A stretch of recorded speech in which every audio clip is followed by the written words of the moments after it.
Hello yes, আসসালামু আলাইকুম ওরহমতুল্লাহি ওবারাকাতু। কেমন আছেন সবাই? আশা করি সবাই ভালো আছেন, সুস্থ আছেন, নিরাপদে আছেন। তো আপনারা যে যেখান থেকে আমার ভিডিও দেখতেছেন, দেশ বা দেশের বাইরে থেকে, সবাই ভালো আছেন, সুস্থ আছেন, নিরাপদে আছেন, এই কামনা করে আজকে নতুন ভিডিওটি আরম্ভ করতেছি। তো আজকে যে বিষয় নিয়ে আলোচনা করব সেটা হচ্ছে পরী হাজির করা বা পরী সাধনা করা। পরী কেন হাজির করবেন? পরী হাজির করবেন আপনার নিজের ব্যক্তিগত কাজের জন্য, নিজের চাহিদা পূরণের জন্য। অনেকে পরী হাজির করতে চান নিজের কার্যসিদ্ধির জন্য, অর্থাৎ নিজের ব্যক্তিগত বিভিন্ন কাজ থাকে সেগুলো করে নেওয়ার জন্য।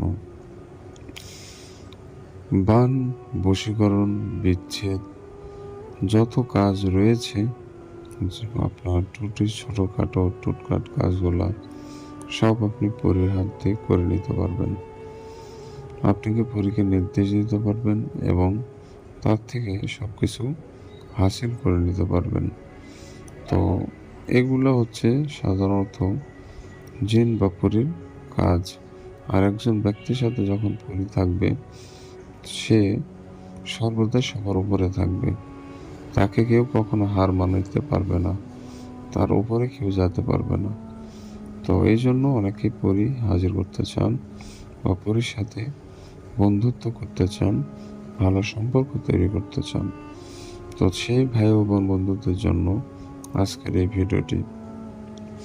আজকে আপনাদের কিভাবে শিখিয়ে দেব যে কিভাবে আপনি সম্পূর্ণ প্রক্রিয়ায় পরীকে নিজের আয়ত্তে নিয়ে আসতে পারবেন এবং তাকে দিয়ে কাজ পরিচালনা করতে পারবেন। তো আপনারা যদি আমার চ্যানেলে নতুন এসে থাকেন, অবশ্যই চ্যানেলটি সাবস্ক্রাইব করে পাশে থাকা বেল আইকনে ক্লিক দিয়ে অল নোটিফিকেশন অন করবেন। এতে করে পরবর্তী সব নতুন নতুন ভিডিওগুলো দেখতে পারবেন সবার আগে। তো যেটা বলছিলাম আমি, পরী হাজির। তো সবাই কিন্তু পরী হাজির করতে চায়, অনেকে পায়, অনেকে পায় না। সঠিক নিয়ম বা সঠিকভাবে কেউ করতে পারে না, যার কারণে হয় না।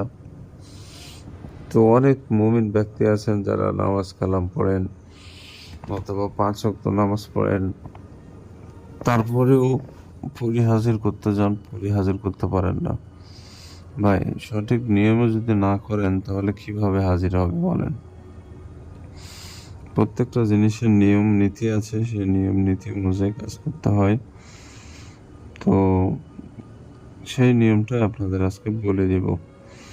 তাই পরী হাজির করতে গেলে আপনাকে গভীর রাতে আপনাকে কাজে বসতে হবে। তো এটা যে কোনো দিনই হতে পারে, আপনার নির্ধারিত কোনো দিন নাই। যে কোনো দিনই আপনি কাজে বসতে পারবেন। রাত 10টার পর কাজে বসবেন। ফাঁকা ঘরে, ফাঁকা রুমে বা ফাঁকা জায়গায় বসে আপনি এই কাজটি করতে পারবেন। তো 4টা মোমবাতি কিনে আনবেন বাজার থেকে এবং আগরবাতি কিনবেন। আর কিনে আপনার মোমবাতি যেটা আছে ওইটা 4 কোণায় 4টা দিতে হবে, অর্থাৎ আপনি যেখানে বসবেন ওখানে 4টা কোণায় করে নেবেন। যেখানে বসবেন ওখান থেকে 4 কোণায় 4টা মোমবাতি বসাই দেবেন। চতুর্ভুজ একটা তৈরি করে ফেলবেন মোমবাতি দিয়ে।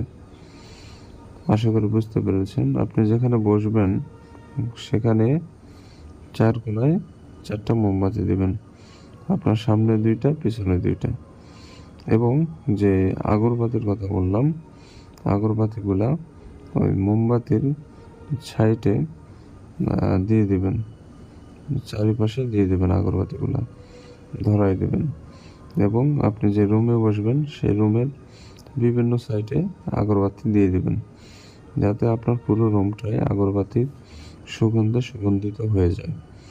কোনো রকম বাজে গন্ধ যেন রুমে না থাকে, সুগন্ধি থাকতে হবে। মানে রুমটা সুগন্ধি করে নিতে হবে। দরকার হলে আতর ব্যবহার করবেন। এই আতর ব্যবহার করে রুমটা সুন্দর সুগন্ধি করে নেবেন। তো এভাবে করে আপনাকে আসনে বসতে হবে। আর যে আসনে বসবেন, যেখানে বসবেন, বাজার থেকে লাল কাপড় কিনে নিয়ে আসবেন। লাল কাপড় কিনে নিয়ে এসে বিছাই দেবেন। বিছাই দেওয়ার পর ওই লাল কাপড়ের ওপরে আপনাকে বসতে হবে এবং আগরবাতিগুলা দিয়ে দিতে হবে এবং মোমবাতি 4টা আপনি যেখানে বসবেন সামনে 2টা দিবেন, পেছনে 2টা দিবেন এবং মাঝখানে আপনি বসে থাকবেন। তো বসে থেকে আপনি মূলত কাজটা আপনাকে করতে হবে। আপনি প্রথম অবস্থায় চোখ বন্ধ করবেন। চোখ বন্ধ করে আপনি কাজ করতে হবে। তো প্রথম একটা বিষয়, আর একটা বিষয় সেটা হচ্ছে যে আপনি যখন কাজে বসবেন আপনার আশেপাশে কেউ যেন না থাকে, আপনার ওই রুমে কেউ যেন না থাকে। আর যদি ফাঁকা জায়গায় বসে কাজ করেন তাহলে আপনার ওখান থেকে কোনো আশেপাশে কোনো ব্যক্তি যেন না থাকে বা কোলাহল যেন না থাকে। এক ধ্যানে বসে আপনার কাজ করতে হবে। নিজের মন অন্যদিক ঘোরানো যাবে না, অন্য বিষয় চিন্তা করা যাবে না। আপনার মানে এক কথায় আপনি জগতের বাইরে, মানে জগতের কোনো সম্পর্ক রাখা যাবে না তৎকালীন সময়ে। তো আপনি যখন বসবেন সূরা কাউসার আপনাকে পাঠ করতে হবে।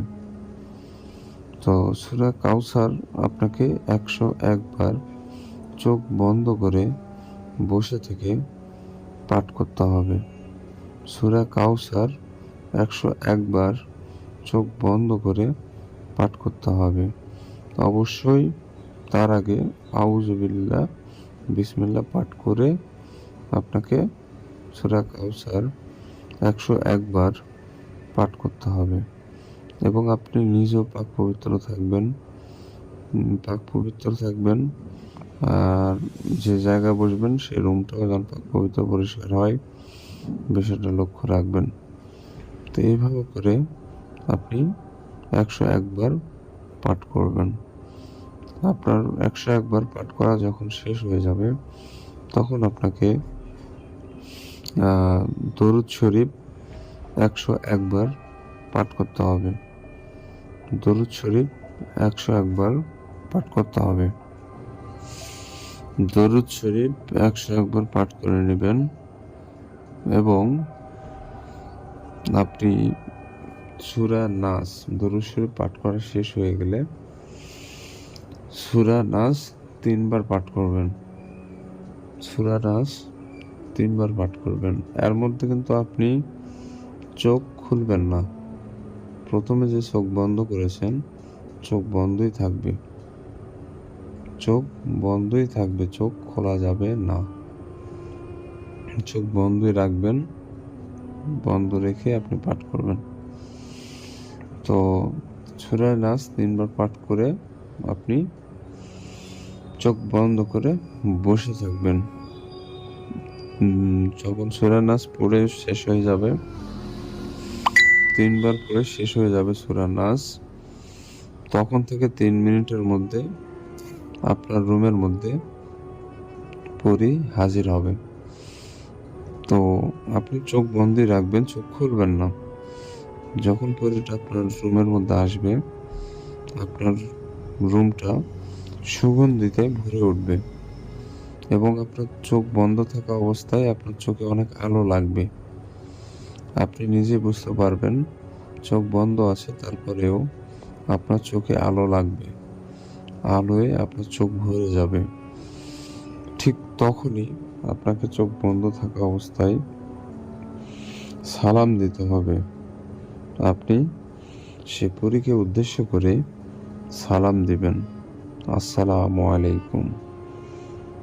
সে সালামের উত্তর অবশ্যই আপনাকে দিবে এবং আপনাকে জিজ্ঞেস করবে যে আপনি কেন আমাকে ডাকা হয়েছে। আপনি বলবেন আপনি বন্ধুত্ব করার জন্য তাকে ডেকেছেন, আপনি বন্ধুত্ব করার জন্য তাকে ডেকেছেন এবং তার কাছে অনুমতি নেবেন যে আমি কি এখন চোখ খুলব। সে যদি অনুমতি দেয় আপনি চোখ খুলবেন, সে যদি অনুমতি না দেয় তাহলে আপনি চোখ খুলবেন না। যদি অনুমতি ব্যতীত চোখ খুলে ফেলেন আপনার ক্ষতি করে দিবে। সেটা আপনার অনুমতি নিয়ে আপনাকে চোখ খুলতে হবে।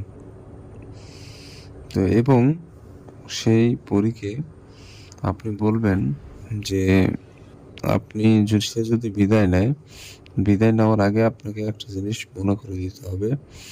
সেটা হচ্ছে পরবর্তীতে আপনাকে আমি যদি ডাকি তাহলে কি বলে ডাকবো সেটা তাকে বলে দিবেন। সে আপনাকে বলে দিবে তাকে কি বলে ডাকলে সে আপনার কাছে হাজির হবে। আপনি তো প্রথম অবস্থায় সাধনা করে তাকে হাজির করেছেন এবং পরবর্তীতে যাতে অল্প কিছুতে সে হাজির হয় সেটা তার থেকে জেনে নেবেন। সে আপনাকে বলে দিবে, পরীটাই আপনাকে বলে দিবে যে আমাকে এইভাবে বলে ডাকলে আমি হাজির হব। তো ঠিক পরবর্তীতে তার নির্দেশিকা অনুযায়ী ডাকবেন, সে আপনার কাছে হাজির হবে। আশা করি বুঝতে পেরেছেন। তো তার আগেই একটা জিনিস করে নেবেন, নিজের শরীরটা বন্ধ করে নেবেন। এই সাধনা করার আগে নিজের শরীরটা বন্ধ করে নেবেন, নয়তো আপনার সমস্যা হতে পারে। কারণ আপনি যে সাধনা করতেছেন ভালো জিন বা ভালো পরি আসবে না খারাপ পরি আসবে এটা কেউই গ্যারান্টি দিতে পারবে না। সে যদি খারাপ হয় আপনার ডাইরেক্ট ক্ষতি করে দিবে, আর সে যদি ভালো হয় তাহলে আমি যেভাবে বললাম ঠিক এইভাবে কাজ হবে। অতএব শরীরটা বন্ধ করে নেবেন যাতে আপনার কোনো ক্ষতি না হয়। তো এইভাবে করে আপনি পরি হাজির করতে পারবেন। আর যাদের হাতে সময় কম, এত সময় খরচ করে পরি হাজির করতে চান না, আমার থেকে তদবির নিতে চান বা কিভাবে কি করতে হবে আমার থেকে সম্পূর্ণ প্রসেস করে নিতে চান, স্ক্রিনে নম্বর দেখতে পাচ্ছেন, এটা আমার ইমো অথবা হোয়াটসঅ্যাপ নম্বর, যোগাযোগ করতে পারবেন। আমি আপনাদের এইসব ক্ষেত্রে সাহায্য করতে পারবো। ধন্যবাদ সবাইকে। অবশ্যই চ্যানেলটা সাবস্ক্রাইব করবেন, এই কাজের অনুমতি যারা নেবেন। চ্যানেল সাবস্ক্রাইব না করলে অনুমতি আমি দেই না। চ্যানেল সাবস্ক্রাইব করবেন, কমেন্টে নাম লিখবেন যে আমার নাম অমুক, আমি এই কাজের অনুমতি চাই, অনুমতি পেয়ে যাবেন। তো ধন্যবাদ, ভালো থাকবেন, সুস্থ থাকবেন। দেখা হচ্ছে পরবর্তী কোনো এক নতুন ভিডিওতে। আল্লাহ হাফেজ।